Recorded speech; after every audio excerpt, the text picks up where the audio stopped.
Welcome. It is my great pleasure to welcome all of you to the third edition of the Thinking Through the Crisis webinar series organized by the Amsterdam Research Center for Gender and Sexuality. My name is Sarah Brakke, and I hold the chair in Sociology of Gender and Sexuality at the University of Amsterdam. And together with Julie McBrien, hi Julie, we direct the Amsterdam Research Center for Gender and Sexuality, also known as ArcGS. Let me just briefly say a few words about ArcGS. The Research Center seeks to foster and consolidate a community of scholars and scholarship on gender and sexuality within the Amsterdam Institute for Social Science Research. This is a community shaped by many differences in disciplinary contexts and in research traditions, in theoretical and epistemological approaches, different methodologies, and also differences in the emphasis on gender and/or sexuality within one's research. And we are committed to making this an expansive community where these differences are welcomed and actually provide a fertile ground for conversations and new ways of thinking. So check our website, also our active PhD community for the PhD students among us, and join the newsletter to stay connected. Now, just a few words on this Thinking Through the Crisis series. This is a series that we began at the outset of this academic year, that is to say, in the context of a global pandemic. And it's also not unrelated to a conference project that we had last year for the 10th University of ArcGS, in which we wanted to think about the contributions that gender studies and sexuality studies and feminist theory and queer theory make to the current conditions in which we live. And that was a conference that we had planned and that slightly tongue-in-cheek we called The End of the World. Now, the end of the world got cancelled through the pandemic, but the impulse stayed with us that we wanted to think about how gender and sexuality scholarships contributes to thinking through our times. And this impulse found its way into this series. The series was opened with a lecture by Aditi Bhattacharya, which was a lecture on essential work and social reproductive theory, and in which she actually stated what very much captures what we want to do in this series when she said, the pandemic has shown us in very clear terms what feminists already knew before. And this is in relation to questions of work and care.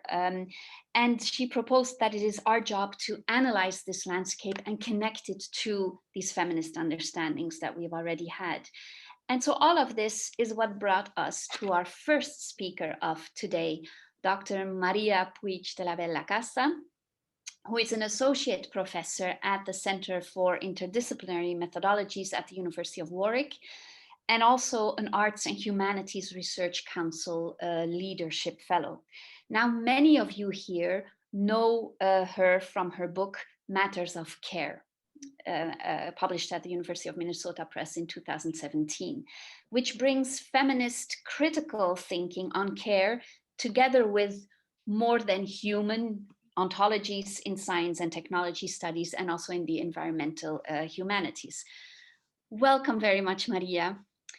I have to add, as we were planning or preparing the event of today, we encountered so many colleagues here at the University of Amsterdam who were inspired by Matters of Care. Just to mention a few, Christine Krause, Jeanette Pols, Wayne Modest, and I'm forgetting others.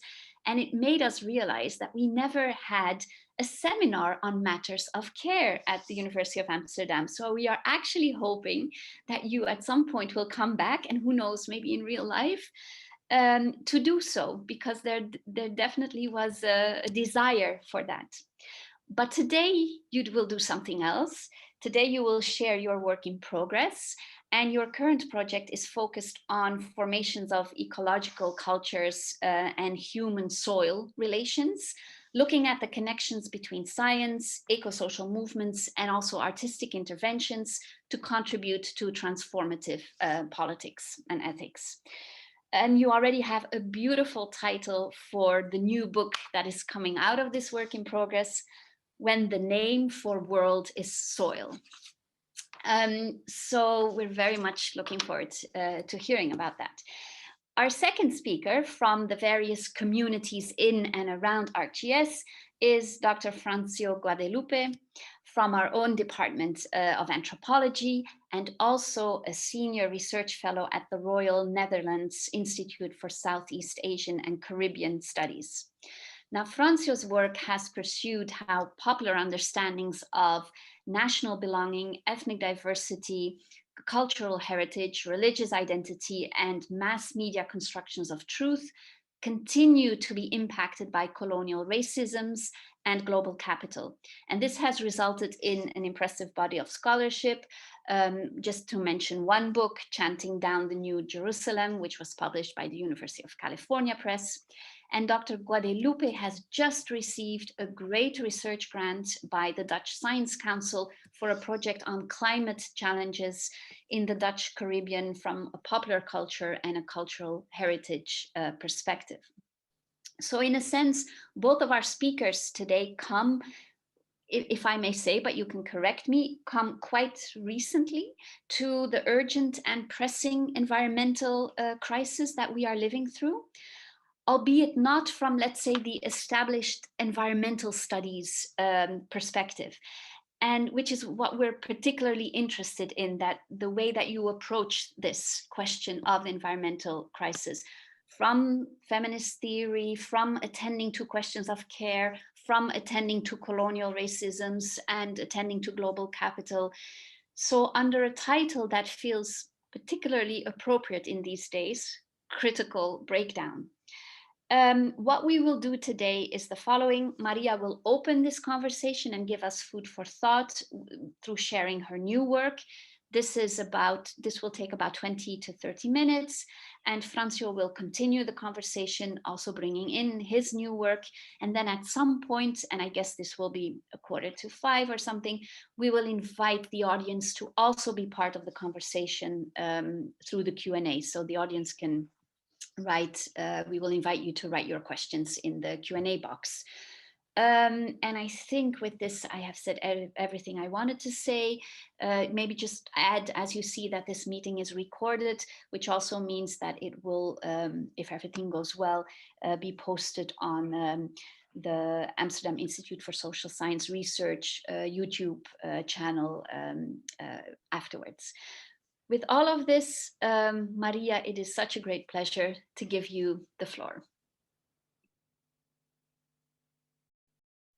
Thank you, Sarah, for this introduction and contextualizing my presence here, and also everyone for being here today, and special thanks for having curated this conversation with Francio, to which I'm looking extremely forward to, and I'm really looking forward to know more about your work and to also hear your thoughts about what I'm going to say, if that's the case, because it's really, as Sarah said, work in progress, and especially what I'm doing today. Some of these things are things that I've been thinking about for a while and even published on them, but the way I'm trying to bring in them into this context is to try to think of them in another context, and as I will explain in a minute. So I'm very much looking forward to the discussion. I'm going to share my screen because I have a presentation with slides, and so it's this one. Can you see the screen now? Okay, great. So yeah. So this presentation today is meant as an invitation to disrupt dominant cultures and stories that deny the critical role played by breakdown in ecological processes. So to open the conversation, I will be first sharing some fragments based on my research on contemporary transformations on relations with the soil, looking at soil, that my research is mainly looking at soil radical education, at soil art and soil science, and thinking of trends and emergent themes in ecological culture that might be emerging through these different practices around soil. And through this work, I explore how soil's material, aesthetic, and affective significance might be changing, with an interest to explore what these changes tell us about these new emerging ecological cultures, and more specifically now in my current work, renewed meanings for ecological belonging in the middle of our ongoing ecological crisis. What I bring here today are then a few speculative thoughts that emerge from this work, articulated around a notion that I propose specifically for this context of this seminar as critical breakdown. I hope this notion can resonate with the general concern of the seminar series, Thinking Through the Crisis. My hope is that thinking from the standpoint of breakdown's critical role for life on Earth can connect with the ongoing collective development of intersectional ecological thinking. That is, thinking that places gender, race, and class justice at the heart of environmental conversations, but also that in an inseparable way places ecological thinking at the heart of critical social theory. Sorry. So I'll start with a story. A few years ago, on my daughter's birthday, we booked a children's party in a museum in our city dedicated to space science and technologies. The gig included the viewing of an educational animated film called We Are Stars, screened in a planetarium-style immersion projection hall. The film was a cosmic Earth biopic narrating a classic science-based genesis, that of the elementary origins of life. And it starts somehow like this. Once upon a time, 5 entities known as the building blocks of life, oxygen, hydrogen, carbon, nitrogen, sulfur, and phosphorus, emerged from billions of years of cosmic fireworks and stardust mixings. Fusions and bangs went on for so long a time that it's impossible to comprehend. And even once Earth was formed as a planet, melt and shake followed ceaselessly, allowing these elements to become organically compounded and recompounded into chemical substances, getting involved with each other, and ending generating a mysterious occasion, teeming out from the elemental sea or primordial soup, an occasion that one day some will call life. We Are Stars continued with a conventional plot and arrived to a very traditional evolutionary ending, the depiction of a tree of life shooting up into a myriad of branches and sub-branches, holding living creatures of all shapes and sizes. And at the top of the highest branch, the end product, the human figure, us. This story is familiar to those like me, acculturated in pop modern Western cosmologies, imbibed with aestheticized scientific themes and metaphors. From stardust to elements, from elements to compounds, to substances and life of all kinds, crowned with life with a capital L, animated by superior intelligence. All that emerging from primal stardust recompositions, stars made out of stars. This is a charismatic tale, telling how the multifarious forms of life that we know arose from what scientists call biogeochemical processes. And what's not to like? A wondrous semi-divine achievement, yet rationalized. A science-based, secular materialist origin story that nevertheless inspires mythical awe and reverence for the magical and improbable emergence and rise of life. A paradoxical occasion, both explainable and mysterious. There would be so much to say about the imaginaries conveyed by this scientific origin story, not the least the perpetuation of human exceptionalism as the pinnacle of the tree of life, of material complexity, extremely humbling. But for our conversation today, I pause on something that worried me as not particularly educational in the context of today's multiple environmental crises: the absence of an indispensable continuation of the biogeochemical tale. That life on Earth as we know it is as much the creation, the buildup of stuff out of elementary materials, as it is the breakdown and recirculation of compounded matter. The anthropos form might be a specific achievement of compounded stardust, but formed matter is meant to decompound, to recirculate, not to stay capitalized in one particular form of life. Breakdown processes rebalance generation, productivity, and correlated excess waste in a finite Earth. Without this storyline, this imaginary reduces life on Earth to one linear dimension of creation, production, growth, evolution, and attainment of a relatively enduring form. For me, this reduction of life to productive creation is correlated to the absence of another plot that we are stars missed out too, drawing attention to how those biogeochemical cycles that took eons to be established, the ecological choreographies maintaining Earth as we know it, and precisely allowing for that form of life called human to exist, started to become affected by human agricultural activities about 10,000 years ago. And especially to attract attention how they have become dangerously disrupted since the industrial revolutions because of the mastering of chemical manufacturing processes, allowing the creation of enduring compounds of matter. Today, ecological processes on Earth are struggling with a crisis of breakdown, choking from an excess of manufactured endurance. Hazardous chemicals, pesticides, fertilizers, plutonium, plastic, cement. A half-told story of life as creation and productive achievement has not helped counter this biocidal trend. It seems to me it reinforces the hubris. We Are Stars is a specific ontological origin tale made out of Western scientific tropes. Feminist STS, and Donna Haraway in particular, has taught us to pay attention to how origin stories convey possibilities of agency for those that they interpolate. So at stake in rewriting stories in the context of Earth's current state of distress is how to foster the kind of critical ecological doings that are needed to respond. As a parent, I know how difficult it is to share with children, many of whom already know they will be inheriting a damaged and trashed planet, that the situation is dire and the process seems unstoppable. And it is also for myself, actually, that I seek alter stories, not to clamp down cosmological wonder with paralyzing fear and humanistic guilt, but to nurture a sense of involvement that makes of hope and wonder an everyday practice of curiosity about how, on Earth, are we going to continue to live together as a more than human community. I suggest that learning to appreciate breakdown as a critical process within ecological interdependencies is part of these alter stories to the culture of manufactured endurance.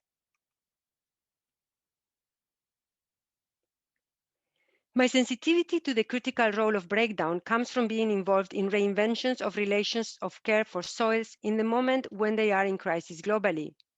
The soils we walk upon, the soils that support us and sustain us and a myriad of other creatures, the soils where food grows from, that filter waters, that store excess carbon, that recycle organic matter into new living forms.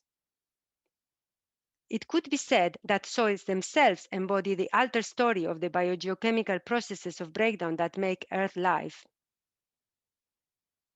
The very scientific concept of soil creation, or pedogenesis, is a processual concept most intimately related to the breakdown of matter through weathering and action of a myriad of organisms.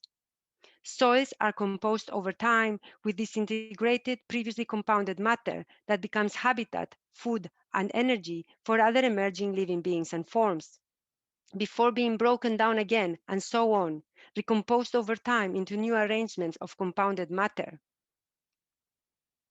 Soils are not created by one entity or are a linear achievement. From the standpoint of soils, the dynamic liveliness of geological, biological, and chemical processes features breakdown as an essentially collective, multi-species form of agency in which a range of organisms are involved. From the standpoint of soil's multi-species community, Earth cycles only create life by constantly decreating it. Contemporary soil-centered ecological cultures have recovered soil as a signifier of ecological cycles, drawing too from scientific tropes, but in ways that resituate human agents from users to participant members of this soil community. This meaning is well captured by visual ecologist Aviva Reed's multisensory performance lecture, A Soil Biome Immersion, in which he invites participants to think and feel about shared human soil ecological ontology. Soil, she says, is matter that cycles nutrients temporally through the planet and binds all organisms as ancestral remnants of each other. In this alter origin story, a more than human soil community, cycling matter through the planet, both prolongs and complicates the popular cosmological narrative of we are stars with a more humbling storyline. Soils are a testimony that everything on earth is matter, made of matter that has been matter of something else. Or, as artist and writer Claire Pentecost puts it, our bodies, our soils. There are many soil-centered stories that tell us how Earth life is an ongoing collective creation, inseparably from decay and death. In his classic of soil poetics, Dirt, the Ecstatic Skin of the Earth, William Bryan Logan describes the initiation of the processes of degradation of bodies. He speaks of graves as motherly to the earth, and citing Francis Bacon tells us that putrefaction is the work of the spirit of bodies, and that the same enzymes that keep our metabolism regulated become self-breaking when we die, to initiate the process of returning our matter to dirt. The soil of graves is the transformer. Thought as such, soils can tell an alter story of more than human ecological belonging that disrupts the incongruous thought of human life as the end product of cosmic achievement. Earth does not belong to humans. Our grounded matter belongs to Earth and returns to it as part of a complex ongoing planetary arrangement of interconnected ecologies. In other words, the breakdown of human matter and infrastructures is an intrinsic aspect of belonging to Earth. We are matter passing, shape-shifting forms through a finite Earth.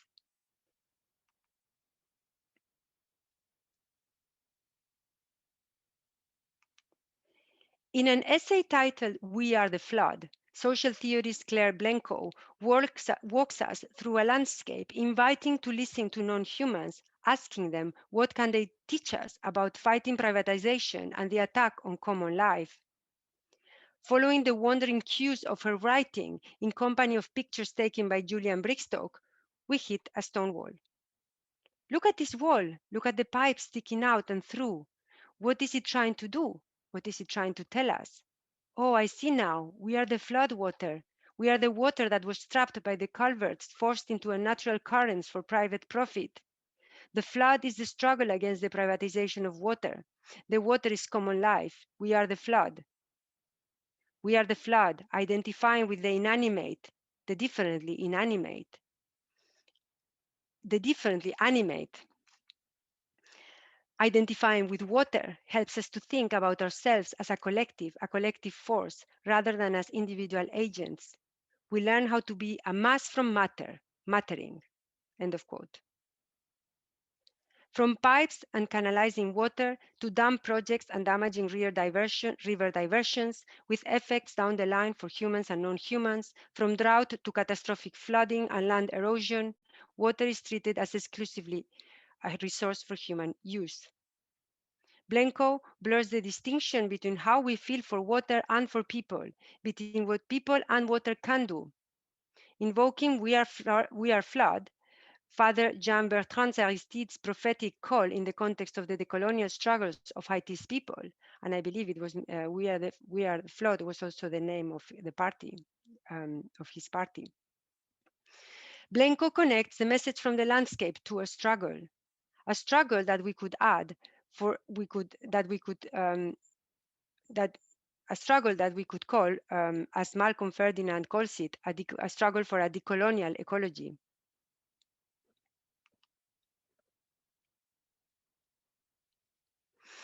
More than human affinities are nature-cultural, ethico-political, more than human agencies in communication, making matter common, commoning, eco-commoning, as Dimitris Papadopoulos would put it. As stories frame the possibilities of agency for the people they interpellate, they pose ethical interrogations. We may ask, What kind of situated more than human alliances may we cultivate for countering and resisting violent endurance of oppressive infrastructures? Ecological solidarities in the struggles that are scorching this planet call for feeling not only for and with non-humans by reattuning to common life, but also learning from them. Both flooding and breakdown disrupt reductionist technoscientific perceptions of water and soil as mere resources that we should control just because we can.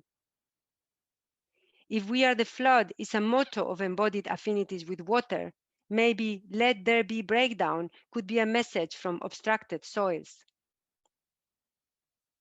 But feeling with and for soils today means that we tell their altered stories in recognition that there are no natural ecological cycles to return to.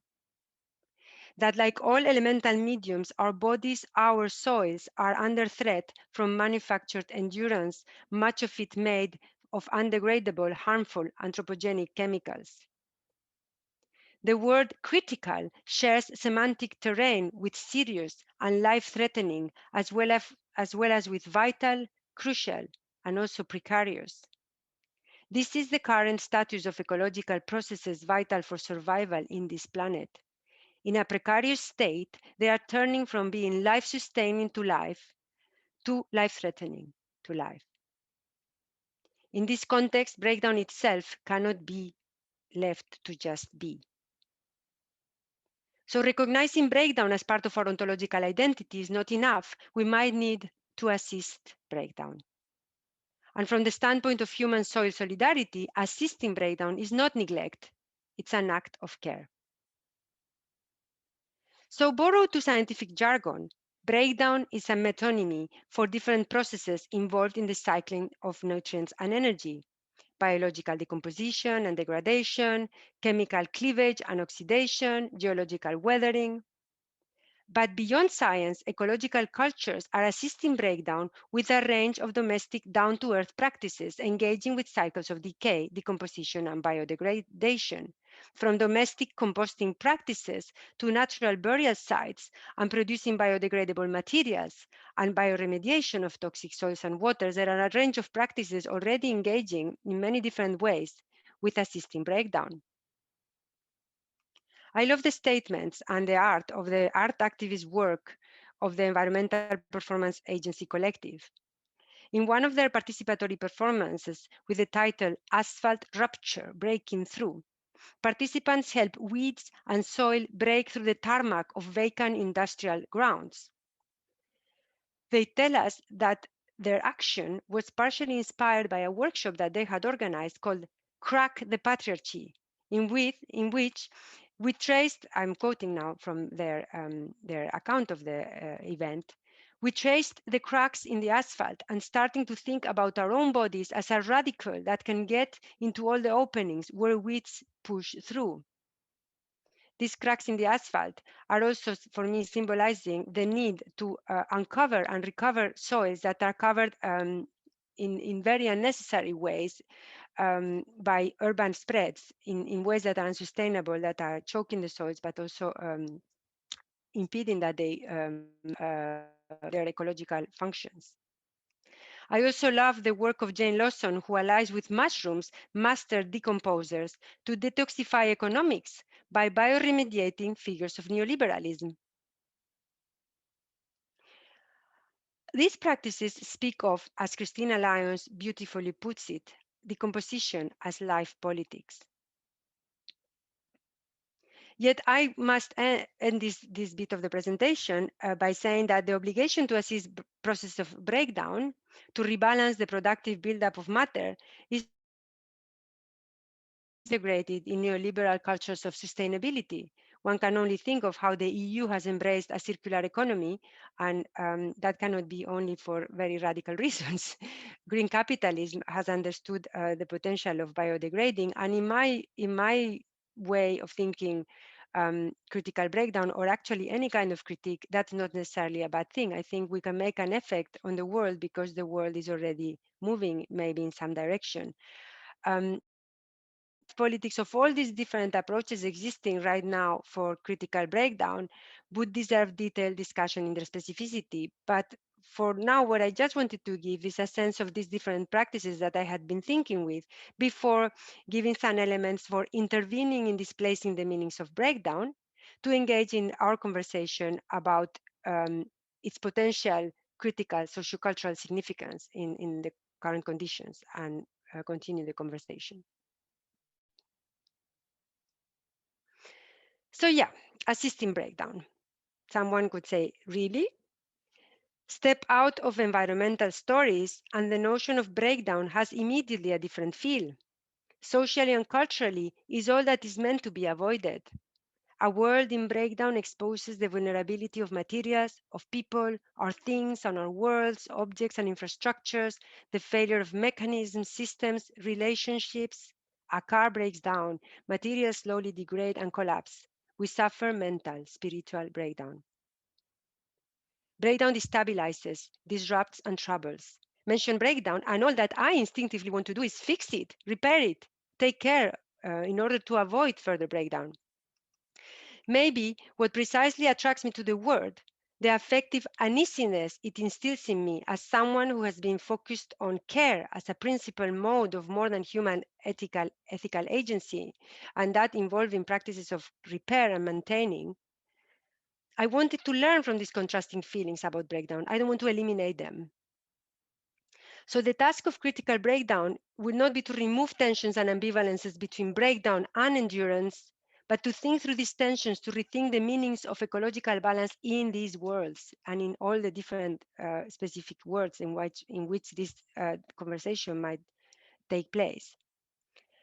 So to end this talk and initiate our open discussion, I will just stay with some of these contrasting and unsettling tense significations.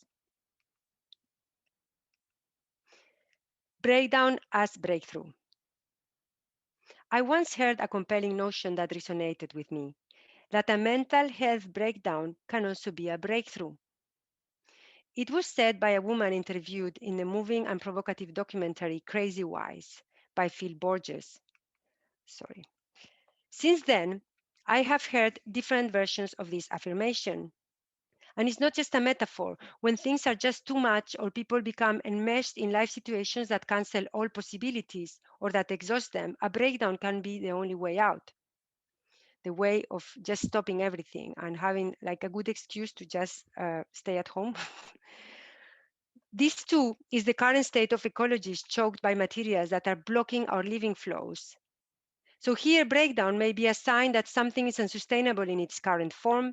And if then we just focus on what breakdown reveals, rather than trying to go back to some kind of normal that was before the breakdown, it is the pressure and oppressions that we are enduring that we might see. So looking at what breakdown is revealing. Letting breakdown be can be seen then as part of a process of resistance to an artificial or unhealthy cult of enduring, so that something else might become possible. The second notion would be breakdown of established forms. Breakdown involves a simplification and reduction from the complex, as in the analytical breakdown of a data set or of an aggregate. Breaking down a compound requires a rupture of links and relations to allow new arrangements. I don't know why my slide keeps, activating itself by itself. So we also break, so the breakdown as breaking established form requires a rupture of links and relations to allow new arrangements. It attributes value to fragments, bits, and pieces. We also break down larger wholes and complexities to make them more approachable, to make them easier to assimilate, to bring incomprehensible scales to thinkable ones, somehow like our guts break down chunks of food to be processed. Breakdown is about things that become smaller particles, from the compounded into the elemental, about dissolving, about rebecoming dust and soil. Breakdown can then bring down established forms so that novel arrangements can become possible. So I have presented manufactured endurance and self-preservation of human infrastructures as ongoing against ecological sense, as if there was a human species against an ecological world that both were homogeneous. But it is some social and economic ways of life that have banked more than others on the origin story of life as productivity as an endurance, while forcing the breakdown of others. So it's white anthropocentric cultures, nationalist and cultural industrial capitalism that has led this quest of self-preservation and accumulation of life force, excelling in the violent breaking down of all other humans and non-humans that stand in their path, harnessing and extracting biogeochemical life force in order to continue to endure and grow productivist living. So in this world, people don't just break down, they are forcibly broken down. And this means that the struggle to rebalance the excess of manufactured endurance becomes more urgently the ethical obligation of those who have benefited historically from that privilege, even if now we are also choking from it. So the final notion I would like to explore is this one, because it's a story that disrupts my own linear account, in which embracing breakdown gets to define more than human affinities with soils. This is a story that shows that in the struggles of those who are systematically broken down and refuse the possibility to endure, resisting breakdown matters. The Community Remembrance Project of the Equal Justice Initiative in Atlanta has composed a memorial soil archive with jars of soil collected from lynching sites across the United States to create a memorial to the victims. The soil samples have been collected by communities and often descendants. Each jar is labeled with a name of a victim. The Memorial Soil Archive is a tribute to Black lives lost and communities broken as a result of white supremacist killings. This work connects to a persistent cultural understanding of soils as repositories of memory. In archival soil projects, soil embodies memory, and therefore it is predicated on the contrary of breakdown. Like with archaeological soils, what matters here is what soils have preserved, what has endured and resisted decomposition. As communities dig up soils for lost blood to enact a relation of justice, this memorial both makes present the exclusionary violence that belonging to soils has historically evoked and deeply disrupts the mobilization of a narrative by which blood in the soil works for nativist exclusion or ownership of an original land. Reading this archive in the light of extensive and growing research on how Black people remain excluded from natural environments, historically shaped by race violence, reminds us again that no landscape or ecology is neutral. More than human approaches to belonging, we'll need to take this deeply into account, as well as nurture solidarities if we are able to generate alternative ecological belongings. This means also learning from how those excluded from soil grounding have continued more than human relations in spite and within these struggles. Claire Pentecost's proposal for a new American agriculture resonates with a call for assisting breakdown of oppressive structures with help of microorganisms. But it also allows us to think breakdown as a privilege of those who live in relatively enduring worlds where precariousness was for some time perceived, admittedly, naively, as an anomaly. While for the many living under permanent social and ecological violence, a form of breakdown is the everyday normal. Embracing and assisting breakdown cannot be an universal ecological obligation because there is no such thing as an universal ecology. So speaking as an inheritor of the privilege of capitalized endurance, I understand the obligation to embrace breakdown as part of a situated responsibility to dismantle white industrial privilege so that other ways of living can be. Critical breakdown as a more than human redistribution of matter and energy can invite to think that capitalized and obstructed life force is both ecologically and socially unsustainable. Yet, like all obligations of environmental justice today, assisting breakdown has to be thought as an eco-socially situated response and concentrated first on the breakdown of infrastructures and institutions that capitalize on exploiting the material conditions of livability of most humans and non-humans on Earth. Thanks for listening, and sorry again for the technical breakdown. Thank you so much, Maria. You've really given us a lot, like, to think about. You've put a lot here in the conversation. I don't want to. I all kind of thoughts, but I don't want to take away from Francio. So first, Francio is going to continue the conversation, and then we'll open up for anyone who wants to join the conversation. Francio, you're muted. Okay, can you hear me now? Yeah. Yeah, thank you for this interesting talk. I mean, I sat and I thought, I'm learning a lot. about the question of soil. And let me thank Julie and Sarah for inviting me. These are people I know well. These are good peoples, as they say. So it's a pleasure to be here. And I did not do a presentation, so I'm just going to riff upon what you said and try to explain a bit of my project, which I consider sister project to your project. As you spoke about critical breakdown, I wondered, given that my the lens through which I understand the world is popular culture, as you were saying critical breakdown, I was saying breaking it down. And to me, these it matters if you say critical breakdowns, because in critical breakdown, there's a space in between. And in popular culture, that space is filled in with the it, breaking it down. And breaking it down would mean actually elaborating upon it. It would mean dancing to it. So it would mean the body in all its different modalities is part of this, working on yourself, dealing with sound as a very important thing. So I think the relation between sound and soil is vital therein. So I would, so the first question is, what is in between the critical and the breakdown? There's an empty space in between, and perhaps you can help me understand how you are engaging with that gap. Now, the project that I will be running as of September is called Islanders at the Helm. And you rightfully said when you were ending that there is no one ecology per se. There are different ways in which we are inserted in life processes. Islanders at the Helm reminds, and the title is chosen because at the helm is the aquatic. It reminds us of the importance of ships for modernity. And it reminds us to perhaps, and that's archipelagic thought vis-a-vis continental thought. Archipelagic thought would say whatever soil you live on is a ship. It has to take the waters into consideration.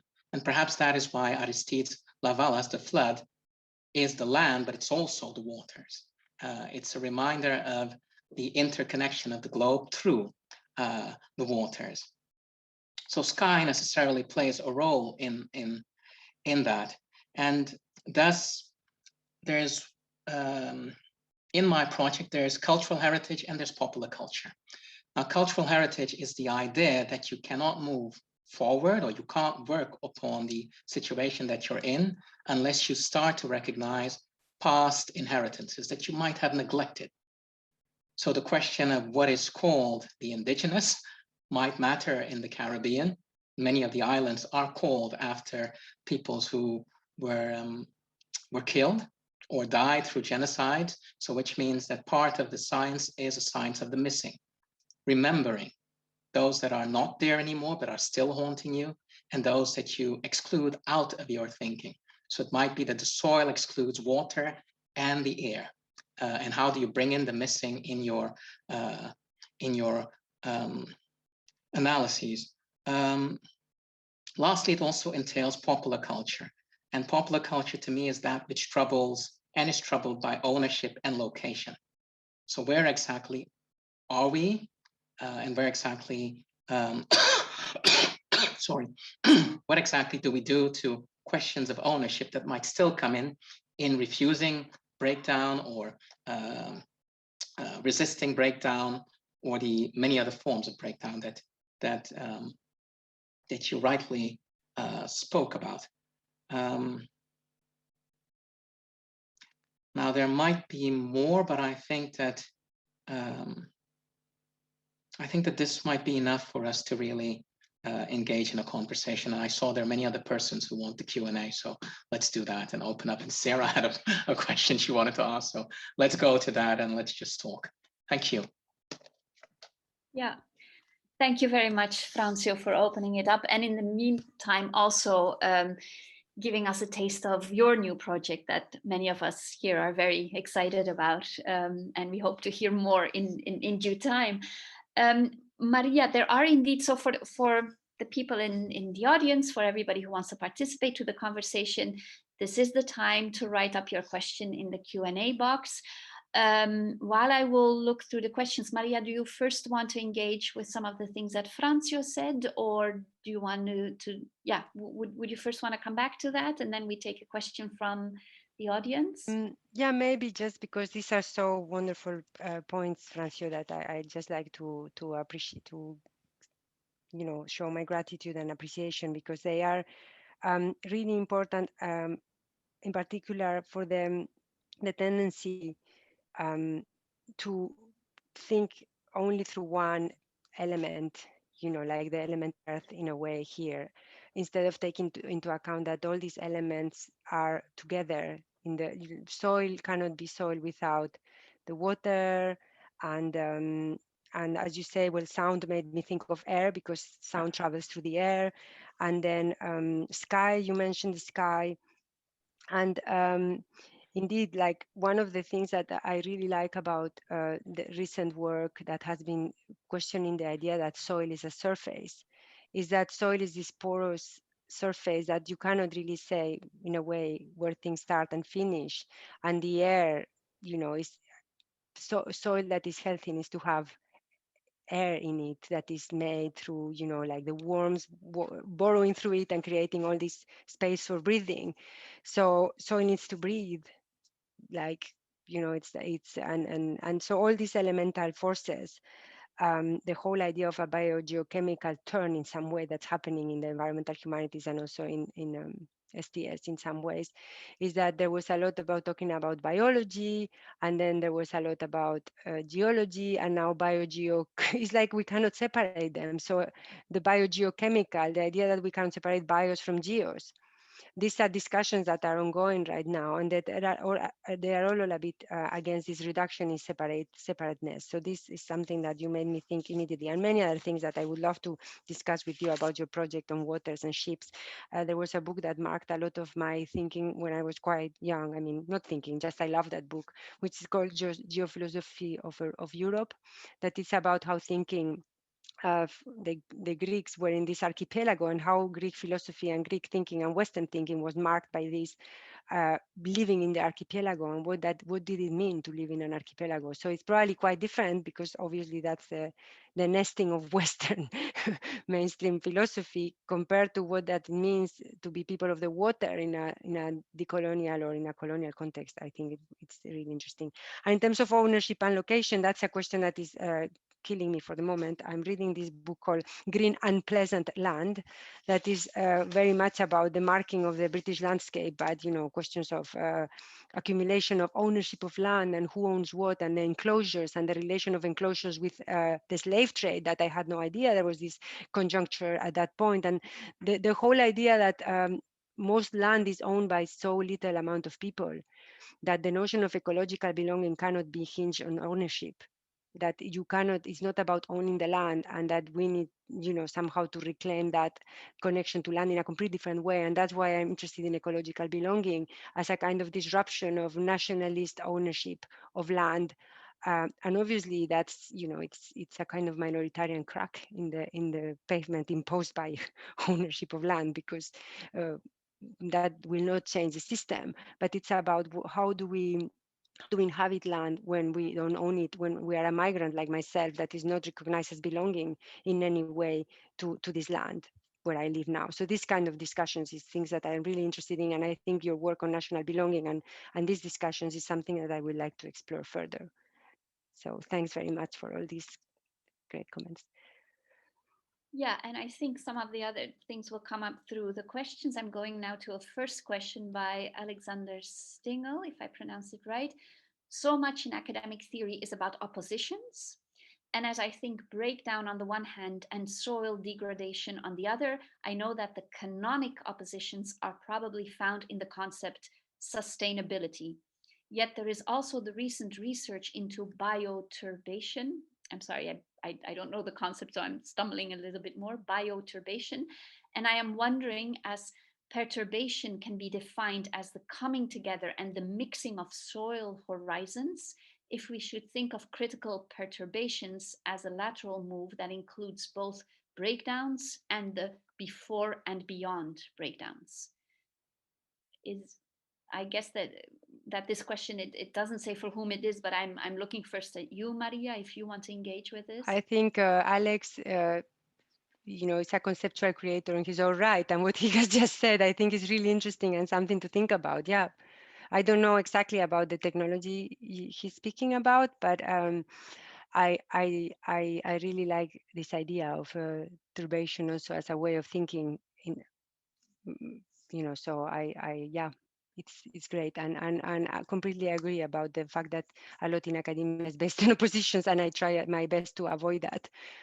So yeah, thanks for the reminder. In case I have created opposition, that was not my intention, but I really like that idea, Alexander. Thank you.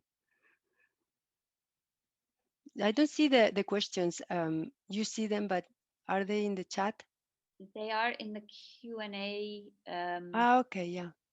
And so I'm going to a second one on your wonderful ideas bring to mind Bruno Latour's compulsionist manifesto. Do you agree with his approach, and in which ways does your proposition differs from his? Which of course is a question with some history to it, because already your book Matters of Care was a kind of critical response to Latour's Matters of Concern, right? But do you want to speak about? Yeah, I don't know about Latour's Compositionist Manifesto, and I have to say I'm having a bit more time for research now, and I have a bunch of Latour's texts from the last years that I haven't read. So, and I know I need to read them because obviously he's a wonderful thinker, but he's been thinking about things similar. He's been thinking about being down to earth and planet versus ground and lots of things that I've heard of people citing in conferences, but I haven't had a chance to read that. I've been really concentrating on reading for the empirical, the scientists, the artists, the activists, like really gathering stories. So I haven't read this. I'm really sorry. But I'm pretty sure that it will happen again. What always happens with Latour, I think, and me, is that I really love and I'm very inspired by his work. And I always have the same issues that he speaks to a we, and I don't agree with the we he speaks with. And it doesn't it's not maybe not a great difference, but it makes a big chasm between our conversation that makes our trajectories and my trajectory goes in a divergent way. So, but it might not be at all, so I cannot judge because I haven't read it, but I'm looking forward. I actually didn't even know composition. It sounds great. So I look at it. Thank you, Laurence. Yeah, Francio, if at any point you want to come in, you come in as well, right? Yes, and I think I forgot to mention the name that the question came from, Laurence. And then there's a question by Veronica Vickery. I am not sure what the question is, but there's something really interesting here in terms of breakdown, ships at the helm, etc. And Ever Given, interesting name, the cargo ship currently blocking the Suez, stuck in the mud, sand, and disrupting cargo flows and global capitalism. So bringing together here water and then just the mud and blocking the flows. It is indeed not specifically a question, but is this something you also want to comment upon? It kind of really brings together some of the things both of you have pointed to. Let's see if I can get to... I like to comment very much. I think when one thinks in terms of flows and movement, I would say, I think it's a question. It has always been a question, and therefore I might not enjoy as an academic the Pirates of the Caribbean. As a watcher of the film, I like it, but I think what it has been about is that notion that the indentured from Europe, the Amerindians, and the people who were taken from Africa, that sometimes they climbed upon ships, became what is called pirates, and worked to actually institute a different movement. And I think that when one looks at the popular cultures that emerged there is a rhythm, and then one's body becomes a particular counter rhythm towards it. So I think trying to get out of it, so breakdown or breaking it down is connected to another term in the Caribbean, which is turn it up. Turn up the soil, but turn up your body as well. So disrupt the thing. So I think it's in trying to think these things further, the gems of philosophical reflection that you find wherever, that you try to work through those. So I liked the comment. I have one question to the first person, this Alexander Singh, because he said before and after, and I thought there was a linearity in it. So I wondered if that's a linearity on the before and after in the perturbations that he mentioned. And maybe he might type it out and explain. That was the first question, yeah. That was the question by Alexander Stingel. I am not entirely sure how easy it is to kind of have Alexander respond to that with his voice. So I don't know if it could be typed, or I'm looking at Robbie or Diego, or if there is a way to bring up Alexander in the conversation now. Yes, there is. Okay, here we go. Alexander, you. Hello, can you hear me well? Perfect, perfect. So that really is a great question. I have been working on this idea how we can change something like a canon, like the canon of sociology, by making what we can call a lateral move, by going basically before the time of the theories, and then from thinking about what happened before, then move beyond them at the same time in one movement, rather than in doing a linear move or just a looping effect move, but what that would contain to reimagine from a different point of view. Even if it is true you cannot go to a utopian place before, right, which never existed, but you can say, like, what would it be, what could we imagine it to be like if certain things hadn't happened the way they happened? That does require an understanding how they happened, to be able to go before. But then also at the same, if you try to go at the same time also beyond them, you make a completely different action, a completely different gesture. That was what I had in mind, and what I've learned from amazing thinkers like María or Lewis Gordon, for example, or even Francio, if I say that right, in his contribution to Smash the Pillars, which happened to appear in the book series I edit. Thank you. Thank you. Francio, María, do you want to continue on this? No, I'm fine. I think it's a great contribution to this conversation, obviously. Yeah. So another question I want to turn to is by Alper Akyüz. First, an information: curators of this year's Istanbul Biennale yesterday announced their approach as composting. And so this is a quote from the curators: rather than being a great tree, and the image of the tree that you showed comes to mind, María, rather than being a great tree laden with a sweet, ripe fruit, this biennale seeks to learn from the bird's flight, from the once teeming seas, from the earth's slow chemistry of renewal and nourishment. And then the question: what does climate crisis break down in return of a broken down climate?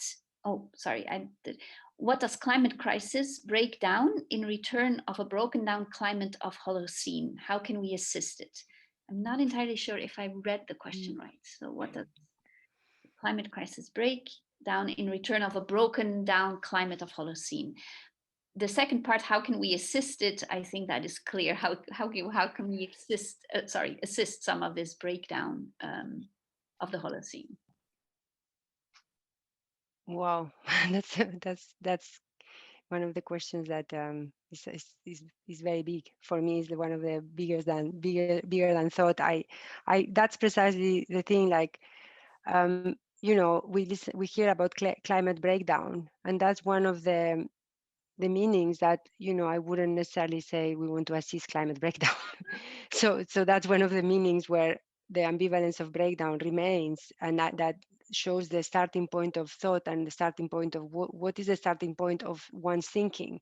And the starting point of my thought was literally this pollution of the soil by enduring chemicals and simply enduring things like plastic bags. There is no, and that's how it made me think simply about how the way we tell the story of life as achievement and not something that is supposed to be passed on. And that was, in a way, I was thinking, is that consistent with the fact that we are in a world based on productivity and on making things that don't break down? So that's my starting question. And obviously, because that's the kind of thinking I do, I always get displaced into thinking more broadly what we can learn from those questions for broader political, social, ethical concerns. And that's where the question of critical breakdown comes down. But that's also where all the other questions of saying, breakdown is not an universal good thing all the time to talk about. So assisting climate breakdown for me would be like the opposite, like how can we assist in not allowing? But I would say that maybe climate breakdown, maybe that's not the word, maybe climate chaos is more the word of what's happening. And this is a very different kind of breakdown than the one I'm trying to talk about, or is simply just showing the tensions. If that's what Alper meant, because I'm not sure that that's what was meant by the question. Maybe what's meant by the question is how can we assist in remediating and being, caring in this context of return to a black and broken down climate. And about the Biennale, that's a lovely passage that you cite. And composting has become a metaphor of thought in many cultural environments, not the least Donna Haraway's Children of Compost. There is a very nice group, I think led by Astrid and Neymanis in Australia, that I think people can join in, which is the compost feminism or something like that. There is a number of uses of the notion of compost that are really, really generative. There was the work of Bertoni about composting and compost politics. I think it's a really generative that originates obviously in soil politics, in the return of the surplus of organic matter that we don't need into the soil. So it has a lot of political interesting connotations, I think, composting anyway. There's a question by Rebecca Ibanez saying, Maria, very interesting, inspiring talk, thanks. You talked in the beginning about intersectional ecological thinking, and I could not help but think about soil and extractivism, soil and the plantation, intensive agriculture and soil, controlled environments of greenhouses and soil, and the relation of plantations and the enclosures with slave trade, how the idea of extractivist and its effects how does the idea of extractivist affects your thinking of soil? Thank you. I haven't really, I don't come from that tradition of thinking, and my starting point has always been the alternatives. So in a way, like these questions of extractivism, I kind of assimilate them to just like exploiting the soil. But I know extractivist theory of extractivism and decolonial theory has a lot more to say than I know, and that I've become more engaged with that, but because of the connection that I was trying to think on ecological belonging and what it can mean, and realizing that this notion of ecological belonging needs to confront all the other notions of belonging that are based on excluding people from soils, and that the notion of belonging is in itself very problematic for that relation of soil and belonging. So that's why now, very clearly for me, that's one of the reasons, obviously, and other reasons which are more political and about commitment, that the colonial thinking and the colonial thinking where I am, trying to think what does it mean to decolonize the soil in the present of the UK, which is very different from talking, in a settler context, or like what does it mean? And that's why I was mentioning this book, Green and Pleasant Land, that I'm reading to understand the connections of the land and race in Britain from a very, very historic perspective, like really going back very, very far. So I would say, Rebecca, that I don't have really a connection, and the effect is probably wrong of me equating extractivism with exploiting the soil. And there is a lot of work that I need to look into, like the work on plantations and that stuff, but it's not something that I can speak about from a grounded perspective. And intersectional ecological thinking, I think that's something that simply because it was something that I was thinking about a few years ago when I was invited to talk in a feminist environment for a while. I haven't been in a gender, as I was saying, studies context for a while at that time. So a couple of years ago, I went to speak in a gender studies conference, and I resuscitated some of the work that especially been doing with Sarah when we were like as they say, we were so close that they thought we were a couple. So we worked together very close. We were politically doing the same things. We were doing our PhD nearly a street from each other. We went together everywhere. So at that time, intersectional thinking was part of our everyday, bread. And when I went to speak there, I tried to do these two connections, but I'm not by far I haven't theorized that notion of intersectional ecological thinking. I think it's something that is happening, as I mentioned at the beginning. I think TJ Demos mentions the notion. I know, Alex, I haven't actually read your paper, Alex, yet, but I know you sent it to me. I saw it recently trying to update myself with my years of non-read reading, that you have been developing intersectional environmental thinking too. So it's just something that is happening because of the urgency of connecting environmental justice with social justice right now, because it's just urgent. I mean, it's been urgent for a while, but so yeah, I wanted to mention that it's not a concept that I have developed, but it's an environment in which I feel myself connected with this conversation. Francio, did you want to speak to Rebecca's question, or? Not really. I was wondering, but perhaps Rebecca might want to come in. I wonder why the soil was connected to extractivism, because I don't think in plantation lands that, I think it was considered land or grounds that you exploited. And I think as I understand it, but Maria I might be understanding it incorrectly, but as I understand it, the conceptualization of soil is something else than the conceptualization of land or grounds, and the extractivist forms that when the land and grounds are things of ownership. I think soil is something else, I think. I absolutely think that's important to do these nuances historically, but also in how do we want to reclaim the soil today. So there are questions of extractivism linked to soil, exploitation of soils, but they are not necessarily about, as you say, extractivism, if you think of that as extractivism of the soil itself. And as you see, I don't have a developed argument on that, but I do think, Francio, that you are right. It's something that needs to be thought through, because even the conceptualization of the land as soil is one of the moves that I am interested in culturally, because people didn't used to talk about soil in the same way that now. And the concept of soil that I'm thinking of in my context is a concept that has been very much influenced by scientific jargon and scientific knowledge, and the communication of this knowledge with alternative movements of soil practice. And there, the question of what do we call a soil is very different from what do we call land as ownership and territory also. So absolutely right that this needs to be nuanced and thought through. Moving to a question by Theodoros Kyriakides. Maria, does a critique of the Earth as a Cartesian expanse and geometric space figure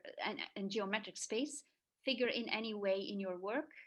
Are there any tactics to diffusing this Cartesian depiction of the Earth in favor of a non-spatial image of thought of soil as porous? Wow, that's very interesting. And I don't know, actually. I don't even know if I know what is a Cartesian expanse and geometric space figure, but I'm trying to figure out from what you say. I've been thinking about the soil as ground and soil, and that because of this idea that the word for world can be soil, thinking of what world means, what planet means, what land means, what surface means, what ground means, all this. But I haven't thought a lot about at all about what you're mentioning here, Theo. And hi, Theo, by the way. It's interesting that I meet all these people I know through the chat. So yeah, so I didn't know about this, and I'd love to hear more about what you think. And I haven't heard of anybody talking about this depiction of the Earth in favor and non-spatial image of thought of the soil as porous. But maybe Tim Ingold's perceptions of this way of talking about surface and could be interesting for this. So something to think about. Thanks. There's actually a question that I'm burning to ask. I know I should be the facilitator, but I'm just gonna do, because of but it connects, because Maria, you brought up a previous time, a previous era when we also published together and did work together on standpoint epistemology, right? Which in many ways I see informs your work, right? And it does mine as well in a very different way. But so I'm realizing we did older work together on standpoint epistemology, and we've taken it to different places. And so one of the places where I've taken it to in conversations precisely with Francio, which is why I want to bring this question up here, where Francio has really taught me to see in a way that I hadn't seen before, but maybe you have, Maria, how standpoint epistemology already as a concept, how connected it is to earth, land, soil, and then there's the different concepts, right? And Francio's question, which in a sense you brought up today as well, Francio, is like, but what if we start thinking from the water and not from the earth? And I think actually that has already come up in different ways, also in both of your contributions, right? Like Francio bringing in the water, of course, you know, also thinking, both of you thinking located, right? Thinking, you know, from the UK, from the Caribbean. So, you know, mentioning the places where you're thinking from. But so, yeah, what happens to all of this and what happens to standpoint epistemology or the way you use it when we don't start thinking with the soil, but we start thinking with water? And I don't know if I'm doing justice to some of the conversations, Francois, that we've had, but it's just, I've been dying to ask this question.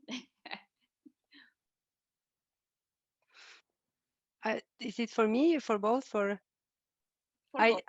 For both. I think it's, that's why I mentioned Claire Blenko, and I do a kind of connection between what she's, because there are two things. One is like there is this work you might know by Astrid Neyman about the water, so bodies of water, and she uses some feminist materialist perspective to think through water and to think from water. And I think there is also some connections there with Irigaray, you know, philosophically.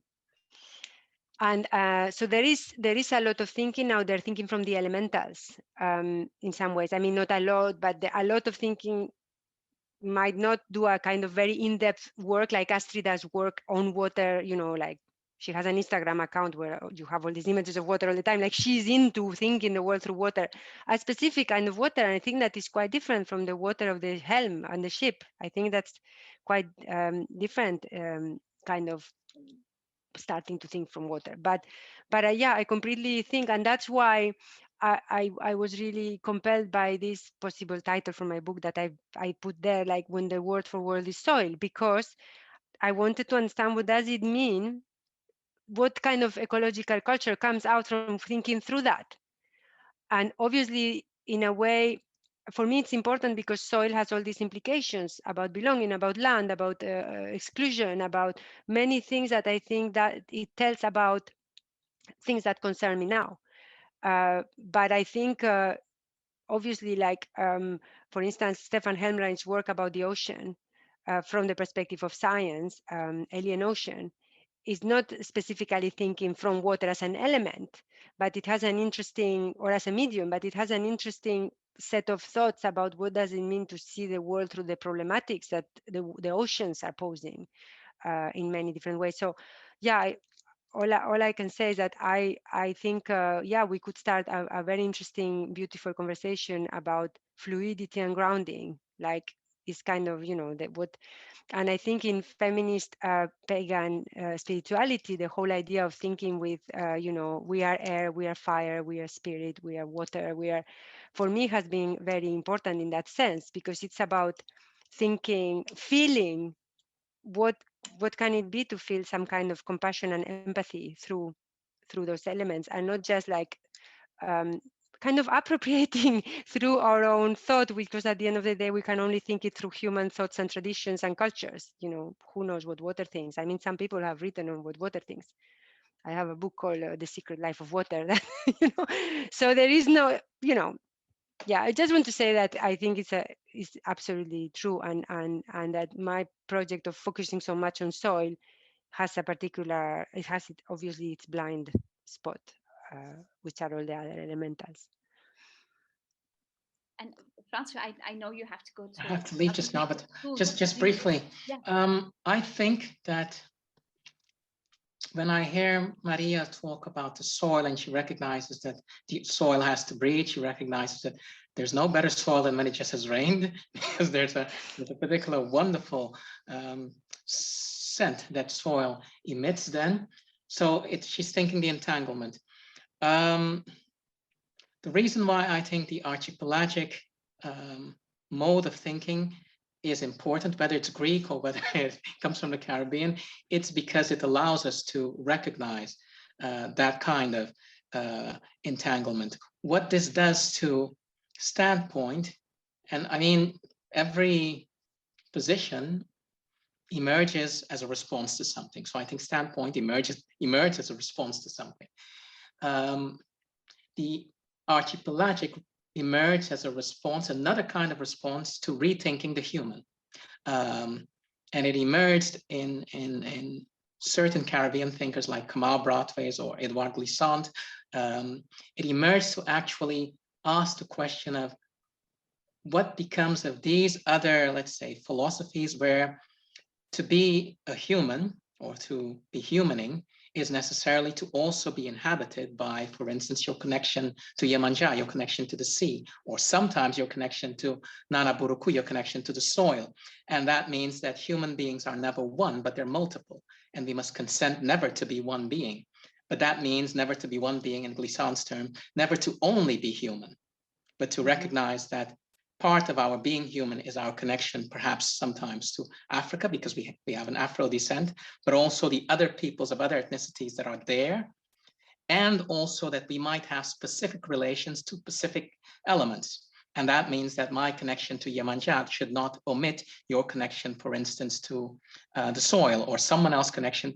And therefore, the work is always a work of many kinds of differentiations. And therefore, the human is not one, but the human is that many kind of differentiations that connects to the other kinds of living and supposedly non-living processes of life. That's what I mean when I say it's a different response than the response that Standpoint actually sought to do. It's wonderful, but I need to leave because I have another event. Whoa. Yeah. It's just like just that. Thank you. Yeah. We will have to find a way to continue these conversations. Thank you very much, Francio. Yes. Yeah. And we still have 5 minutes left. And Thank you, Francio. See you. Yeah, and I have to apologize to Laura Kemmer because I jumped the line with my question, and we will go to Laura's question now. And thanks so much, both. I've been thinking about soil solidarity, so solidarity, but soil instead of the sol, right? So soil solidarity, so much ultimately, and wondering how Maria's thinking through breakdown and practices, not necessarily of repair and fixing, but as acts of breaking established forms, acts against harmful endurance, would suggest new understandings of solidarity, not as something solid, but rather loose relationality. And because this is a beautiful question, bringing us to, also what can be done and solidarity, I suggest that we will end with this question. But before doing that, I just want to note that in the chat there has been, or in the Q&A, there have been other further engagements continuing on the questions, which also tells me that we have to actually find a way to, continue these conversations. I want to share one reference. Veronica writes that cultural geographers Phil Steinberg and Kim Peters have written extensively on wet ontology. So that's another reference to look into that. But in the minutes that we have left, Maria, I will let you speak to that question of soil solidarities. What can I say? I love the words. It's lovely, and yeah, I think it's beautiful, and I just, yeah, I like the idea of not something solid, but somehow loose soil needs a space to breathe. So in a way, there is something there about thinking with what is a healthy soil and what is a healthy solidarity. So yeah, thank you, Laura. That's beautiful. I don't know much to say, but this has been a very beautiful conversation, and I'm so pleased that you put it together, Sarah, because there is a lot, and you're right. We should find a way to make something with Franco's work and other people's work, and that thinks. Because one of the things I think of thinking from soil, thinking from water, and I think that is not just about a metaphorical thought. Is that what can we think through this about this learning from that is also in solidarity with natural mediums that are struggling, but that also have all these political, historical, and thinking the future implications, as Franco's work clearly has. I think that's really and some of the specifics that this conversation has brought us to with regards to other thinking with elemental mediums as water and soil and air and etc. So it would be really great, and thanks so much again everyone also for the questions and the suggestions. Well, thank you, and thank Francio, and thank everybody involved. And I think we felt it once more also with some of the follow-up comments in the Q&A, that not necessarily a question, but wanting to continue the conversation, how much conversations like this are needed, and also how much we need to have them in real life, right? Where we can actually, instead of me reading other people's names and mispronouncing and other people's questions, where we can actually interact in real life. So that is really what we're looking forward to. And also with RTS, we are going to continue the thinking through the crises, and it's in the plural, because there's many things to think of and many connections to make. So that is a series that will continue. For now, for today, thank you everybody. Thank you, Maria. Thank you, Francio, and thank you for everybody who participated. And looking forward to seeing, talking, hearing you soon enough in other contexts. Bye, everybody. Bye. Bye, everyone. Bye-bye.